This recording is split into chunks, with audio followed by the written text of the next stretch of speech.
జనవరి 12వ తారీఖు. ఓకే, 80-90% ఎవరు నమ్మల. ఓకే, అంటే అప్పుడున్న పరిస్థితులను బట్టి ఎవరు నమ్మలేదు. బట్ నేను ఎప్పుడు కూడా శాస్త్రాన్ని నమ్ముకున్నా. శాస్త్రం ఏం చెప్పిందో అదే చెప్పాలి.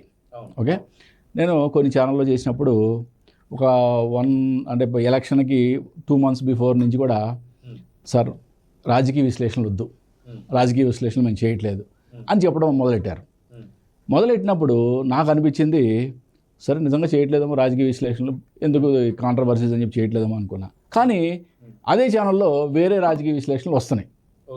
వచ్చినప్పుడు అంటే శాస్త్రాన్ని నమ్ముకున్న నాకు, నేను శాస్త్రం ఏది చెప్తుంటే అది చెప్తుంటే వద్దు అంటున్నారు కదా, అప్పుడు నాకు ఇంకా కసి ఇంకా పెరిగింది. ఓకే, ఇది ఎట్లా అయినా సరే నా చేతనైనంత వరకు, ఎందుకంటే శాస్త్రం చాలా గొప్పదండి. ఓకే, శాస్త్రాన్ని ఎప్పుడూ తలదించుకోనివ్వకూడదు. ఓకే, రకరకాల శాస్త్రవేత్తలు వచ్చారు, ఏమయ్యారు ఇవాళ అందరూ స్విచ్ ఆఫ్. ఓకే, అందరూ క్షమాపణలు చెప్పుకుంటున్నారు. క్షమాపణలు చెప్పుకుంటే తప్పు లేదు, అది ఒక ఆనవాయితీ, ఒక అలవాటుగా అయిపోయింది వాళ్ళకి. అంటే మాకు సిగ్గు శరం లేదు.